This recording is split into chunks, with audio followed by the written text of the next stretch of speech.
Question number 1, decide among the following sets which sets are subset of one another. एक दूसरे के subset है। यहाँ पर 4 सेट दिए हैं, A B and C and D.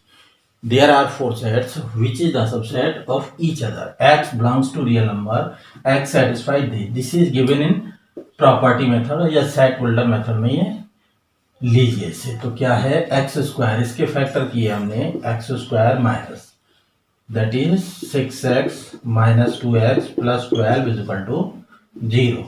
That is x is common, x minus 2 x minus 6 is equal to 0.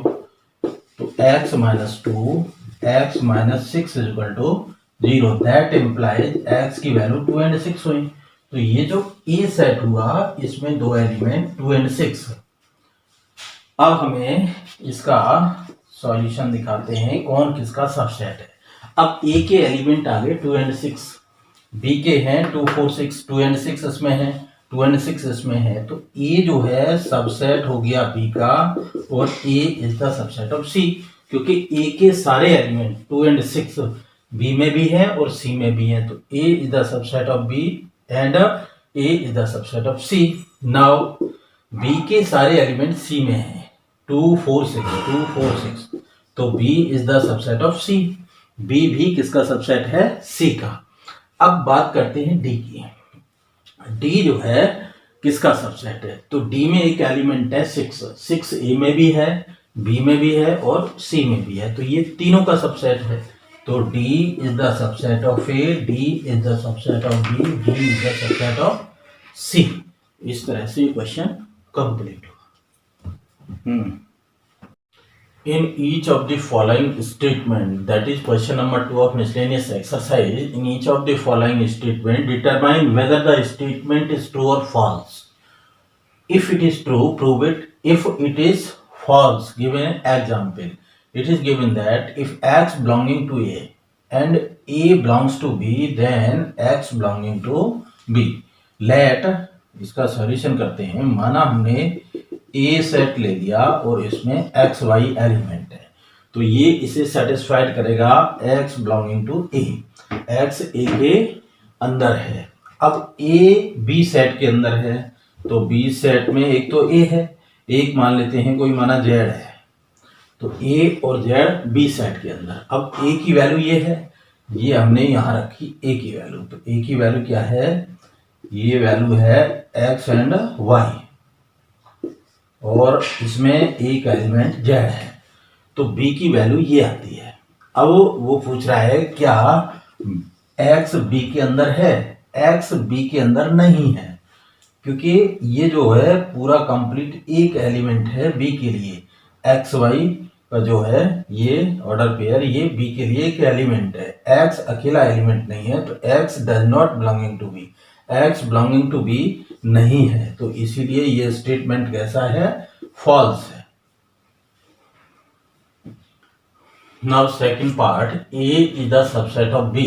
A subset है B का और बी बिलोंग्स करता है सी को, तो क्या ए बिलोंग्स करेगा सी को, ये पूछा गया।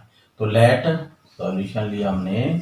माना ए कोई सेट ले लिया ए बी, इसके अंदर दो एलिमेंट हैं, A is the set A B, B क्या है, ए बी और सी, क्योंकि ए सबसेट है बी का। ये हमने कंडीशन फॉलो कराई, A is the subset of B, A के सारे एलिमेंट बी में हैं।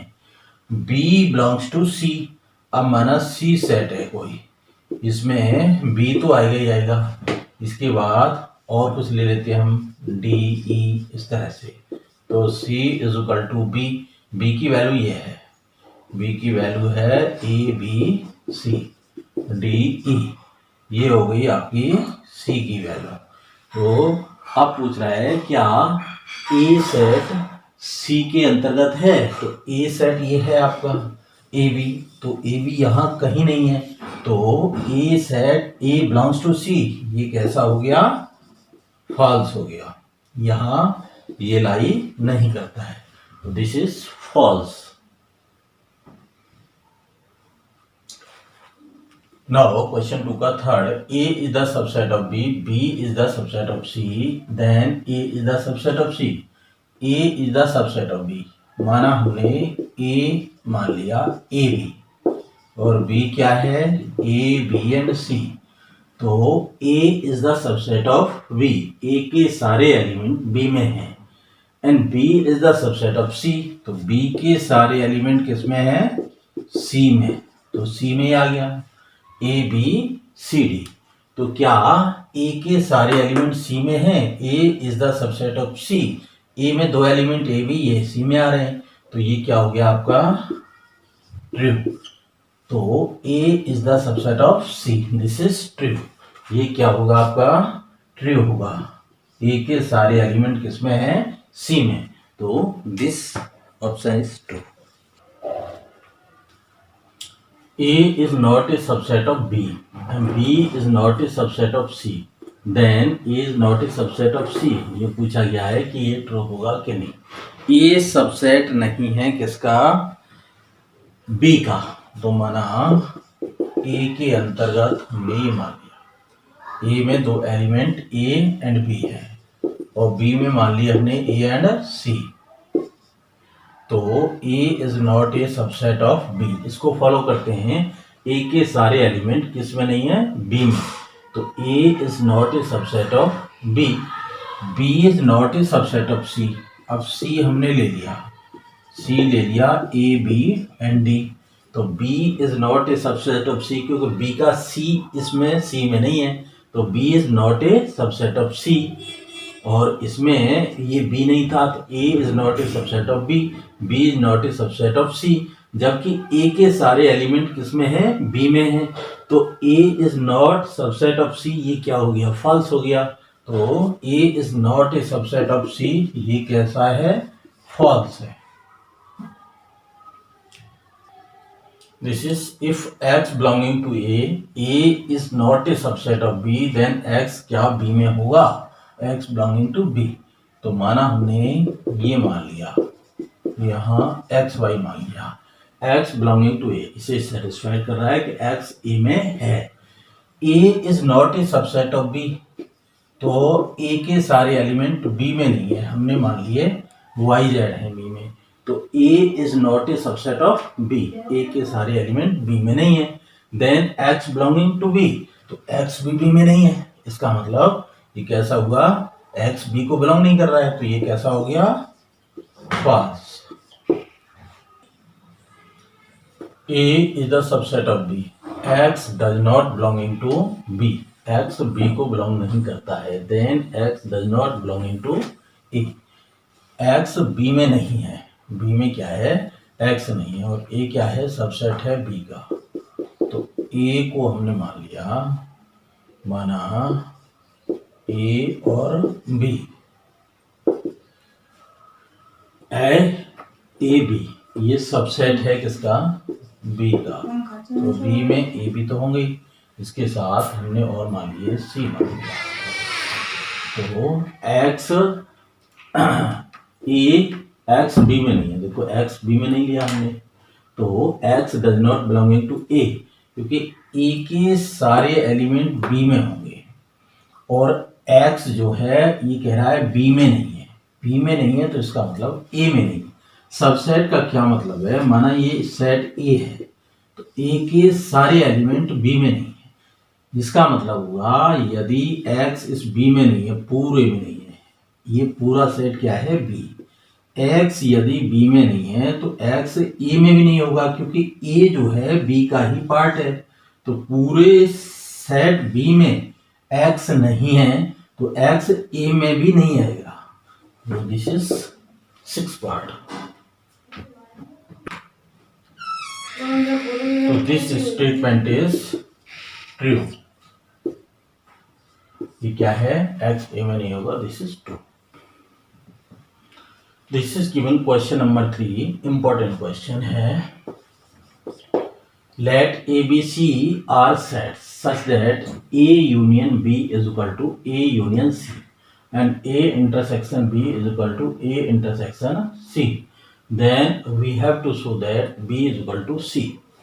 अब let करके चले हम, ये हमें गिवन है A union B that is A union C, ये दिया हुआ है, हमने अपनी तरफ से बी का इसमें इंटरसेक्शन किया, B intersection A union B, B intersection A union C. अब बी और ए यूनियन बी, इनका इंटरसेक्शन क्या आएगा, बी आएगा, क्योंकि बी जो है ए यूनियन बी का ही पार्ट है। ए यूनियन बी क्या होगा, देखो यहाँ दिस इज ए सेट और this is B set. A union B ये पूरा हिस्सा है, इसके अंदर ही बी आ रहा है, तो इसका मतलब इनका कॉमन पोर्शन क्या होगा, बी होगा। तो B intersection A union B means B. यहां पर हम डिस्ट्रीब्यूटिव लॉ लगाएंगे। डिस्ट्रीब्यूटिव लॉ इसे समझने ढंग से कि बी का इंटरसेक्शन ए के साथ कैसे लिखेंगे, इसे बी इंटरसेक्शन ए फिर यूनियन, यहां तक बी इंटरसेक्शन ए फिर यूनियन बी इंटरसेक्शन सी, ये क्या होता है, डिस्ट्रीब्यूटिव लॉ। तो हमने इस इंटरसेक्शन को यूनियन पर डिस्ट्रीब्यूट कर दिया, तो that is B is equal to, इसे हम अब ए इंटरसेक्शन बी लिखते हैं, इसका मतलब है बी इंटरसेक्शन ए इक्वल होता है ए इंटरसेक्शन बी के, बी एंड ए में कॉमन, ए एंड बी में कॉमन, तो इसका मतलब union B intersection C. This is first equation. अब हम इसी सेट में, इस सेट में ये जो दिया है रिलेशन, इसी रिलेशन में सी से इंटरसेक्शन कर देते हैं, तो C intersection A union B is equal to C intersection A union C. पहले हमने बी से इंटरसेक्शन किया, अब हमने सी से किया। सी इंटरसेक्शन दिस, इसे हम ऐसे लिख दें, C intersection A union C intersection B by distributive law. इस इंटरसेक्शन को सी का इंटरसेक्शन ए के साथ में, फिर यूनियन सी का इंटरसेक्शन बी के साथ में। अब सी का इंटरसेक्शन ए यूनियन सी से करेंगे, तो ऐसे ही जैसे यहाँ ए बी है, तो अब यहाँ सी लिख लेते हैं, ए सी है, तो ए यूनियन सी तो ये पूरा हो गया, और सी का इंटरसेक्शन इसके साथ में करेंगे तो कॉमन पोर्शन क्या आ जाएगा, यहाँ सी आ जाएगा। अब ये जो है, ये है A intersection C union B intersection C is equal to C. अब देखिए ए इंटरसेक्शन सी ये किसके बराबर है, ए यूनियन, तो इसकी जगह पर हमने इस इक्वेशन से ए इंटरसेक्शन बी लिख दिया, यहाँ पर union B intersection C is equal to C. इसका मतलब सी की जो वैल्यू आ गई, A intersection B union B intersection C. This is equation number 2। अब इक्वेशन नंबर 2 का हमने ये A intersection B union B intersection C union B intersection C, ये आरएचएस पार्ट इन दोनों का बराबर है, तो from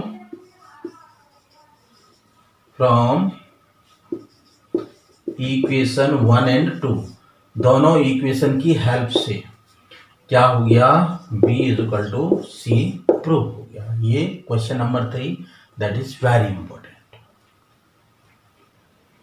so that the following 4 conditions are equivalent. Equivalent का मतलब है ये जो 4 कंडीशन है एक ही बात कहती हैं, इनका मतलब एक ही है।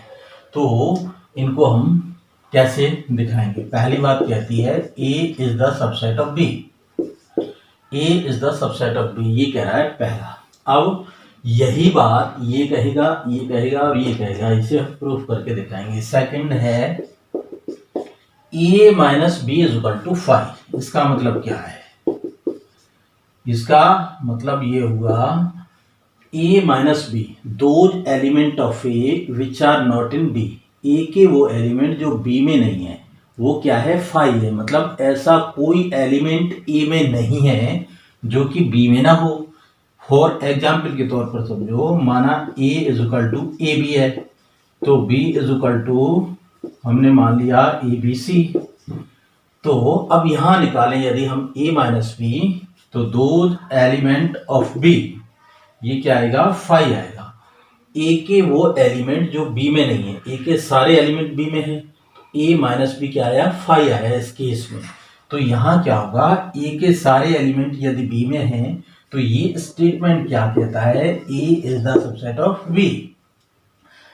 A minus B is equal to 5, इसका मतलब ये हुआ कि A सबसेट है B का।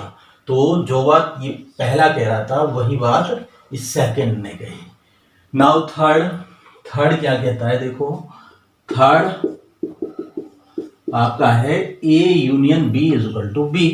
ए यूनियन बी की वैल्यू बी है, इसका मतलब क्या हुआ कि ए के और बी के एलिमेंट को मिला दें तो बी ही आता है। माना ए इज इक्वल टू, मान लिया हमने ए बी, और बी इज इक्वल टू क्या है, ए बी एंड सी। जब हम ए यूनियन बी निकालेंगे तो क्या आएगा, ए बी सी। तो देखो ए यूनियन बी किसके बराबर आ गया, बी के बराबर। तो ए यूनियन बी बी के बराबर उस पोजीशन में आएगा जब ए के सारे एलिमेंट किस में होंगे, बी में। तो यहां देखो ए के सारे एलिमेंट बी में है, इसीलिए ए यूनियन बी किसके बराबर है, बी के बराबर। जब ए के सारे एलिमेंट बी में है तो ये कंडीशन क्या कहती है, A is the subset of B. तो ये A is the subset of B, ये भी A is the subset of B, और ये भी A is the subset of B. Now fourth part पर देखते हैं हम, A intersection B is equal to A. अब जैसे यही एग्जाम्पल ले लिया, A is equal to A B and B is equal to A B C, then A intersection B, जब इनका कॉमन पार्ट निकालेंगे तो क्या आएगा, A B, that is equal to A. तो ए इंटरसेक्शन बी किसके बराबर आ गया, ए के। तो ए इंटरसेक्शन बी ए के बराबर तभी आएगा जब ए के सारे एलिमेंट बी में होंगे। तो ये क्या कहता है, A is the subset of B. तो इसका मतलब क्या हुआ, all four sets are calling A is the subset of B. तो all four conditions are equivalent. तो ये इक्विवेलेंट प्रूफ हो गई कि सारी कंडीशंस एक ही बात कह रही हैं कि ए सबसेट है बी का। Miscellaneous exercise chapter 1 में question number 5, so that if A is the subset of B then C minus B is the subset of C minus A। कैसे करते हैं, let x belonging to C minus B। हमने माना कि x किस में है, C minus B में। अब देखिए C minus B, इसका मतलब क्या है, माना ये सेट C है और ये सेट B है, तो x किस में है, C माइनस बी में। इसका मतलब ये जो पोर्शन है ये शो करेगा C माइनस बी का हिस्सा। ये पोर्शन कौन सा है, C माइनस बी। और C क्या है, ये कंप्लीट सेट B है और ये कंप्लीट सेट C है, और C माइनस बी हिस्सा है। C तो पूरा है और C माइनस बी ये हिस्सा है, C का वो हिस्सा जो B में ना हो। तो x को हमने यहां लिया C माइनस बी, इस x है। इसका मतलब x belongs to C and x does not belonging to B। x किसमें है, C में तो है लेकिन B में नहीं है। इसका मतलब क्या हुआ, x C में तो है लेकिन x B में नहीं है। अब जब x B में नहीं है और हम कह रहे हैं कि A is the subset of B, माना ये सेट A है और ये सेट B है, क्योंकि A का हिस्सा B है, all element of A are B। तो हम कह रहे हैं कि X इस B में नहीं है, पूरे B में नहीं है, इसका मतलब A में भी नहीं होगा। तो इसका ये मतलब हुआ X belongs to C, X does not belonging to A। X यदि B में नहीं है तो X A में भी नहीं होगा, क्योंकि B का ही पार्ट A है, B का सबसेट A है। तो x C में तो है लेकिन A में नहीं है, तो माना यहाँ A लिख दें हम। तो x C में है, माना यहाँ हमने A लिख दिया। इसका मतलब ये x C में तो है लेकिन A में नहीं है, तो किस में होगा, C माइनस A में। तो x belonging to C minus A। x को हम C माइनस B में लेके चले और हमने दिखा दिया x किस में है, C माइनस B में लेके चले और C माइनस A में दिखा दिया। इसका मतलब क्या होता है कि C minus B is the subset of C minus A। C minus A का सबसेट होगा C माइनस B। तो ये क्वेश्चन प्रूफ हो गया आपका। A is equal to B हमें शो करना है, तो लेट करके चले हम। तो जब इक्वल शो करते हैं, A is equal to B show करने का मतलब है ये कब बराबर होंगे, A is equal to B तब बराबर होंगे जब A सबसेट होगा B का और B सबसेट होगा A का। हम कहेंगे A is the subset of B and B is the subset of B. जब ये दोनों बातें हो जाएंगी तब कहेंगे A is equal to B. इसकी हेल्प से हम प्रूफ करेंगे if A is the subset of B and B is the subset of C, sorry B is the subset of A, then A is equal to B. ये argument method होता है। तो माना हमने ये जो है ए सेट मान लिया, कोई एक्स एलिमेंट ले लिया हमने, x belonging to A, x को हम ए में लेके चले। तो माना जैसे कि ए ये है, ए में दो एलिमेंट एक्स एंड वाई है, ए के अंदर दो एलिमेंट एक्स एंड वाई है। अब इसकी यदि हम सबसेट लिखें, क्या लिखें, सबसेट्स ऑफ ए, तो सबसेट्स क्या होंगे कि फाई होगा, एक्स होगा, वाई होगा, एक्स वाई होगा। इसका मतलब क्या है, यदि एक्स ए में है तो ये क्या होगा, ये सबसेट होगा ए का। इसका मतलब ये जो है ब्रैकेट में x is the subset of A, x यदि ए में है तो x किसका होगा, सबसेट होगा ए का। इसका मतलब क्या हुआ, अब जब हम इन्हें सबसेट ऑफ ए को पावर सेट लिखें, यदि हम पावर सेट लिखें ए का तो कैसे लिखेंगे, एक ब्रैकेट में इन सारे सबसेट्स को लिखते हैं, पावर सेट इस तरह से लिखते हैं। तो इसका मतलब ये जो है एलिमेंट हो गया पावर सेट का। तो यदि x belonging to A, then ये ब्रैकेट के अंदर सबसेट हो गया इसका ए का, और इसे हम ऐसे भी लिख सकते हैं that belonging to power set of A, power set of A को बिलोंग करेगा। अब यदि पावर सेट ऑफ ए को बिलोंग करेगा और पावर सेट ऑफ ए किसके बराबर दिया हुआ है, पीवी के बराबर, तो इसका मतलब क्या हुआ, x बिलोंग करेगा पीवी को, क्योंकि यहां लिख दो P is equal to PV. P A किसके बराबर दिया हुआ है, पीवी के बराबर दिया हुआ है। तो x यदि बिलोंग करता है पावर सेट ऑफ ए को तो x बिलोंग करेगा पावर सेट ऑफ बी को। इसका मतलब क्या हुआ, इसका मतलब ये हुआ x जो है सबसेट हो गया बी का। अब जब x सबसेट b का है तो x belonging to b, x को हम a में लेके चले और हमने x b में दिखा दिया। इसका मतलब क्या हुआ, a is the subset of b। ये हमने इक्वेशन नंबर 1 मान लिया है। एक बार और देखें, हम मान के चले कि x belonging to a, x को हम a में लेके चले, तो इसका मतलब ये क्या होगा, सबसेट होगा। जैसे कि x बिलोंगिंग टू a, इसके सबसेट लिखें तो इस तरह से लिखे जाएंगे, तो ये सबसेट होगा।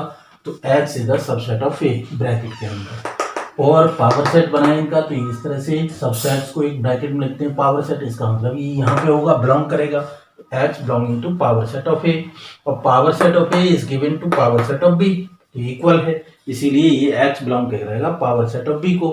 पावर सेट ऑफ बी में यदि x होगा तो इस नियम से x belong subset of B होगा।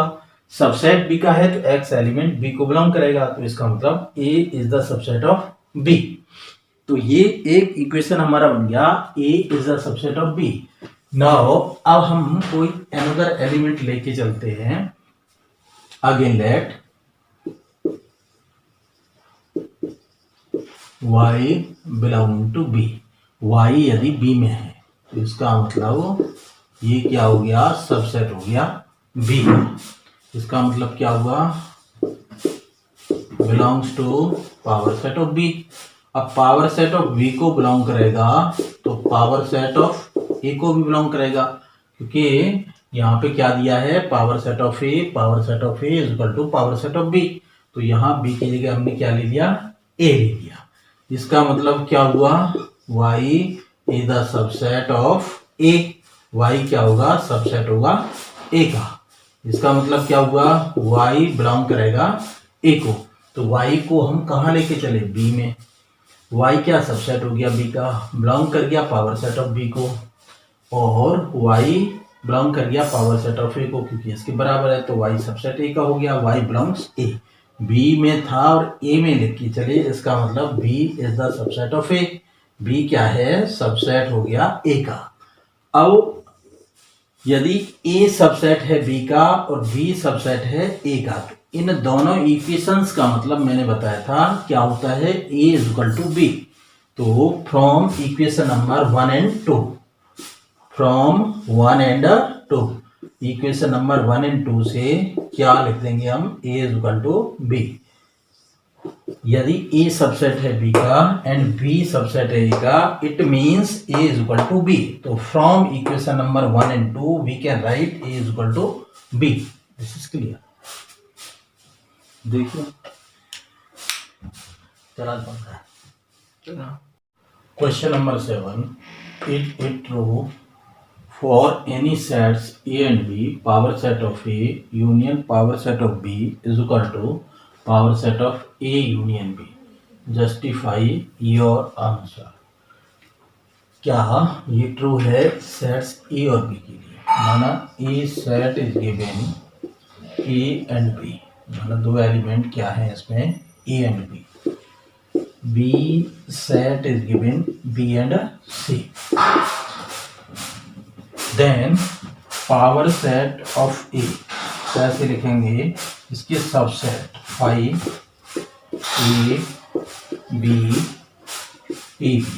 ये क्या होगा, power set of A।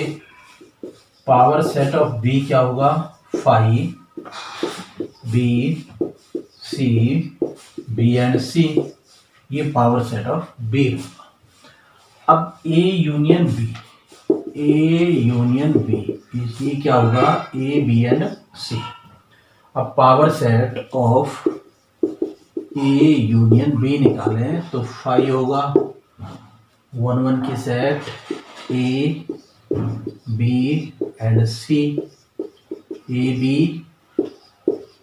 B C C A and A B C। इस तरह से 8 एलिमेंट होंगे। तो हम जब पावर सेट ऑफ A का union power set of B से निकालें, अब इन दोनों सेट्स का यूनियन क्या होगा, इसमें फाई आएगा A आएगा B आएगा, फाई आएगा A आएगा B आएगा, फाई B एंड C आएगा, इसके बाद A B आएगा और BC आएगा।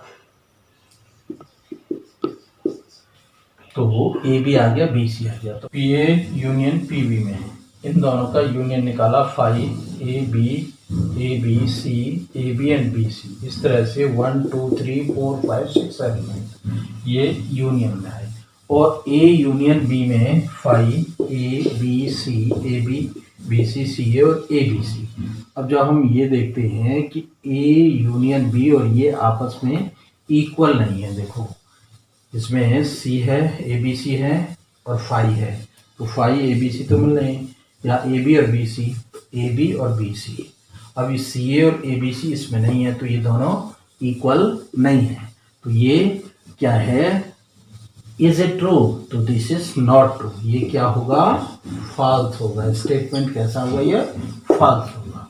तो PA union PB is not equal to, तो ये इक्वल नहीं होंगे।